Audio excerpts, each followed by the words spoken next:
Hello good morning दोस्तों। Welcome back to new good way. आज है दोस्तों 10 जनवरी 2023 और 10 जनवरी 2023 से संबंधित जो भी डेली करंट अफेयर्स के जो क्वेश्चन बनते हैं इन्हें हम आज डिटेल से डिस्कस करेंगे। तो 10 जनवरी को कौन सा दिवस मनाया जाता है? तो 10 जनवरी को विश्व हिंदी दिवस के रूप में मनाया जाता है और इसका उद्देश्य है कि विश्व में हिंदी के प्रचार प्रसार के लिए जागरूकता पैदा करना तथा हिंदी को एक अंतर्राष्ट्रीय भाषा के रूप में पेश करना है। और विदेशों में भारत के जो दूतावास है वो इस दिन को विशेष रूप से मनाते हैं। और प्रथम विश्व हिंदी सम्मेलन है वो 10 जनवरी 1975 को नागपुर में आयोजित हुआ था। तब से इस दिन को विश्व हिंदी दिवस के रूप में मनाया जाता है। और आज के वीडियो की आपको पीडीएफ चाहिए तो आप हमारे जो टेलीग्राम ग्रुप है वहां से वीडियो की पीडीएफ है वो प्राप्त कर सकते हैं। और लास्ट में आपको क्वेश्चन भी दिया जाएगा जिसका आंसर है वो आपको कमेंट बॉक्स में लिखना है।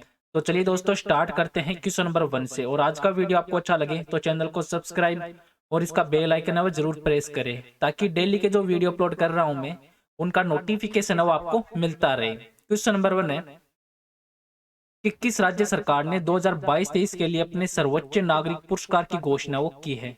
तो आंसर दोस्तों असम राज्य सरकार के द्वारा। जो असम सरकार है इन्होंने राज्य में कैंसर देखभाल के लिए क्षेत्र में विशिष्ट योगदान के लिए डॉक्टर तपन सेकिया को राज्य का सर्वोच्च नागरिक पुरस्कार से सम्मान वो किया है। जो सर्वोच्च नागरिक पुरस्कार असम का असम वेब उनसे सम्मानित किया। और गुवाहाटी के जो मुख्यमंत्री हैं प्रेजेंट टाइम में हेमंत विश्वा शर्मा इन्होंने 5 लोगों को दूसरा सर्वोच्च नागरिक पुरस्कार जो असम गौरव है वो प्रदान करने की घोषणा वो की है। और ये पुरस्कार है तो ये पुरस्कार अबाहन थिएटर के प्रसिद्ध निर्माता कृष्ण रॉय और फुटबॉल खिलाड़ी गिलबर्टन संगमा है। लोन बोन खिलाड़ी नयन मोनी सेकेया, वैज्ञानिक डॉक्टर विनोई कुमार सेकेया और डॉक्टर शशिधर जो फुकन है इनको मिलेगा। अब जो हाल ही में किताब दिए गए हैं उनके बारे में देख लेते हैं कि जो जालना और नागपुर पुलिस ने सर्वश्रेष्ठ पुलिस इकाई का किताब वो जीता है।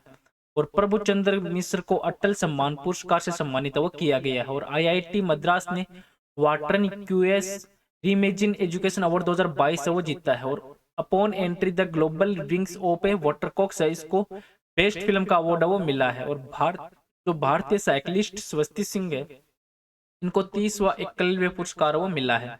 और भारतीय वैज्ञानिक प्रोफेसर हल्पिल प्रदीप ने जो विन फ्यूचर स्पेशल प्राइज 2022 है ये प्राप्त किया है। और सुदीप और शोभना ने रविंद्रनाथ टैगोर साहित्य पुरस्कार 2021-22 वो जीता है। और एनएचपीसी ने सर्वश्रेष्ठ वैश्विक प्रतिस्पर्धी विद्युत कंपनी का पुरस्कार वो जीता है।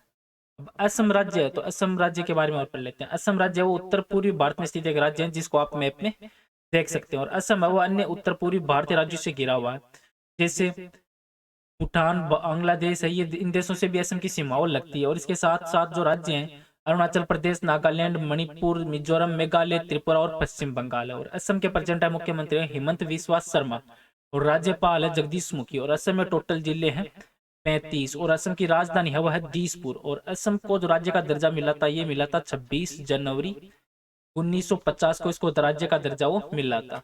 नेक्स्ट क्वेश्चन है क्वेश्चन नंबर 2 कि ऑस्ट्रेलिया की पूर्व महिला क्रिकेट कप्तान बेलिंडा क्लार्क की कांस्य प्रतिमा का अनावरण वह किस स्टेडियम में किया गया है? तो आंसर दोस्तों सिडनी क्रिकेट ग्राउंड में किया गया है। जो ऑस्ट्रेलिया की पूर्व महिला क्रिकेट कप्तान है बेलिंडा क्लार्क इनकी कांस्य प्रतिमा का अनावरण वो सिडनी जो क्रिकेट ग्राउंड है उसमें किया गया। और ये सम्मान पाने वाली वह पहली महिला क्रिकेटर। और सिडनी क्रिकेट ग्राउंड में उनकी प्रतिमा वो स्टीव वो और स्टेन जो मैककेव है उन जैसे पूर्व खिलाड़ियों के साथ वो लगाई गई। और बेलिंडा वो ऑस्ट्रेलिया महिला टीम, न्यू साउथ वेल्स और आईसीसी की टीमों के लिए अपना अहम योगदान है इन्होंने दिया। और इन्होंने अपने करियर में 15 टेस्ट मैच और इसके साथ 118 वनडे और एक टी20 मैच वो खेला है।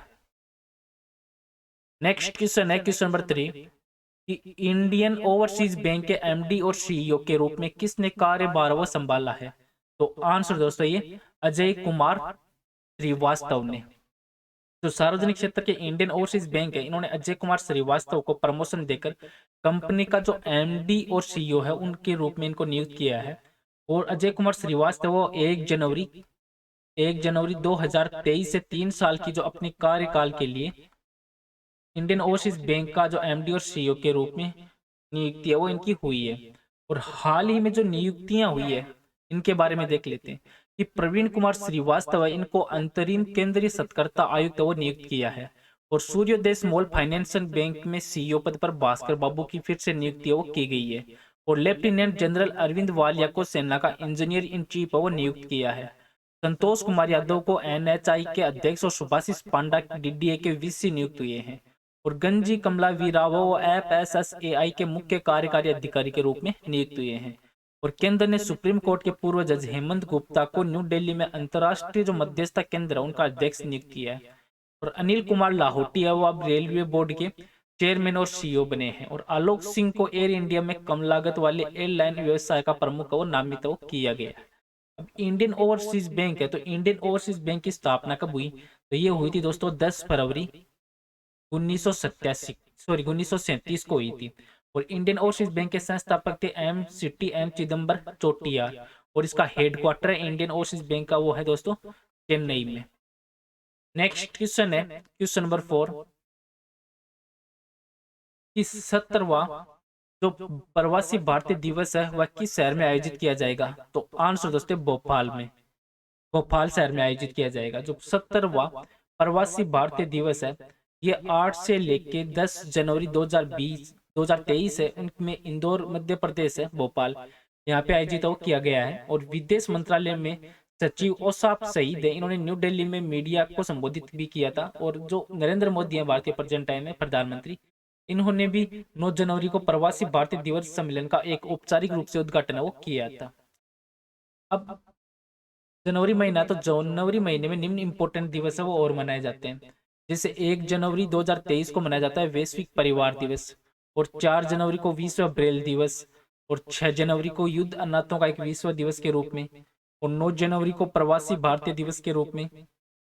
10 जनवरी को विश्व हिंदी दिवस के रूप में मनाया जाता है। नेक्स्ट क्वेश्चन है क्वेश्चन नंबर 5 कि किस राज्य ने राजस्व पुलिस व्यवस्था को खत्म करने का फैसला वो किया है? तो आंसर दोस्तों उत्तराखंड राज्य के द्वारा। तो उत्तराखंड सरकार है, इन्होंने राज्य में जो राजस्व पुलिस प्रणाली है उसको खत्म करने का फैसला वो किया है। और उत्तराखंड के प्रेजेंट मुख्यमंत्री हैं पुष्कर सिंह धामी। इन्होंने जो राजस्व गांव में नियमित जो पुलिस व्यवस्था है उसके तहत लाने की घोषणा वो की है। और मुख्यमंत्री कार्यालय है उनके अनुसार स्टेटमेंट भी दिया गया कि उत्तराखंड के जो 1800 राजस्व गांव हैं उनमें कानून व्यवस्था व अब राज्य पुलिस के द्वारा संभाली जाएगी। अब जो हाल ही में जो उत्तराखंड है, तो उत्तराखंड से संबंधित निम्न इंपोर्टेंट क्वेश्चन बनते हैं। जिसे राज्य पुष्प है ब्रह्मा कमल, इसकी 24 प्रजातियां उत्तराखंड में पाई जाती है। और महात्मा गांधी ने अन्ना शक्ति योगा टिक्का वो नामक पुस्तक है, ये उत्तराखंड के जो कोसानी स्थान है उस पर लिखी थी। और उत्तराखंड की जो पंत झील है वो त्रिभुजाकार है। और जिम कॉर्बेट नेशनल पार्क संग्रहालय वो उत्तराखंड के कालाडूंगी शहर में स्थित है।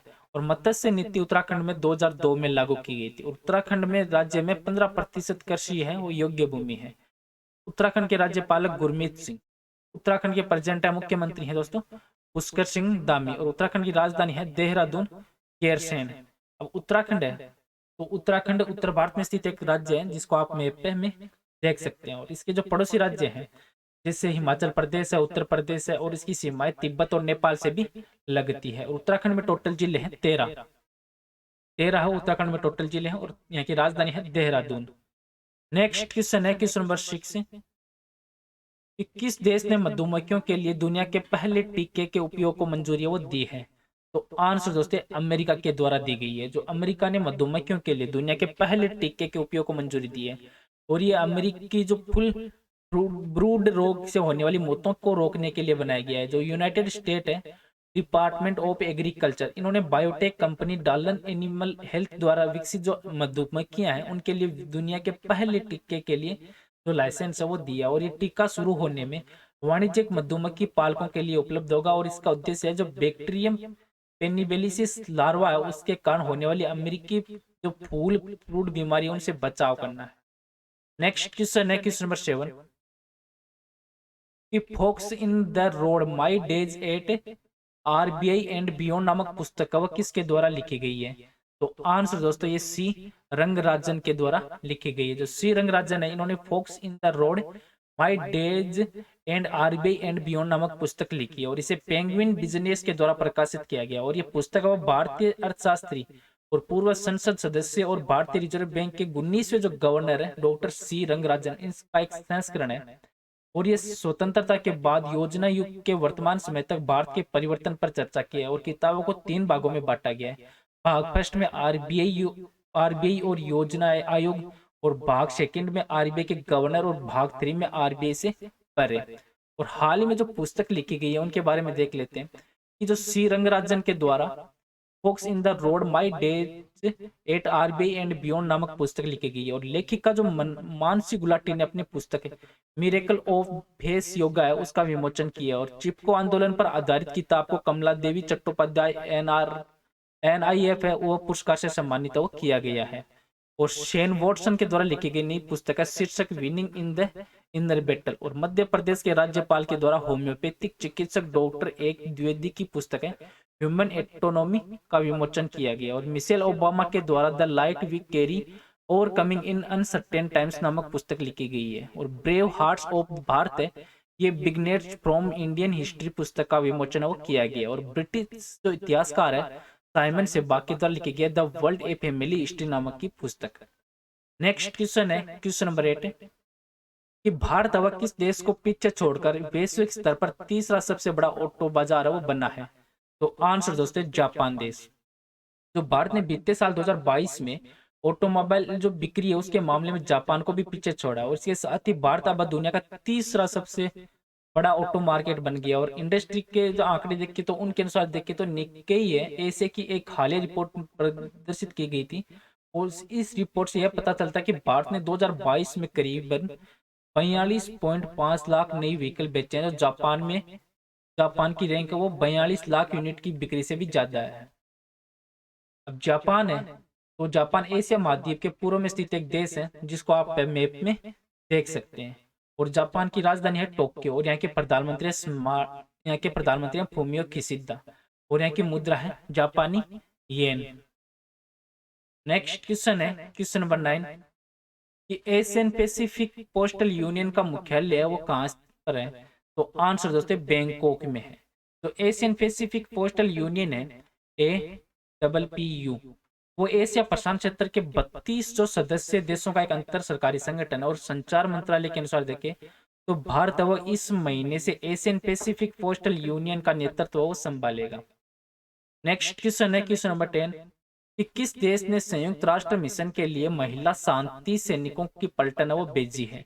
तो आंसर दोस्तों भारत के द्वारा भेजी है। तो विश्व में शांति स्थापित करने के लिए संयुक्त राष्ट्र में सैन्य योगदान करने वाले देशों में भारत वो अग्रणी है। भारत वो सेना यूएन की शांति सेना के बतौर पर कई दशकों से कार्य वो कर रही है। और इस कड़ी में भारत ने एक बार फिर से संयुक्त राष्ट्र मिशन में महिला शांति सैनिकों की टुकड़ी वो तैनात करने को बढ़ाने का निर्णय वो लिया है।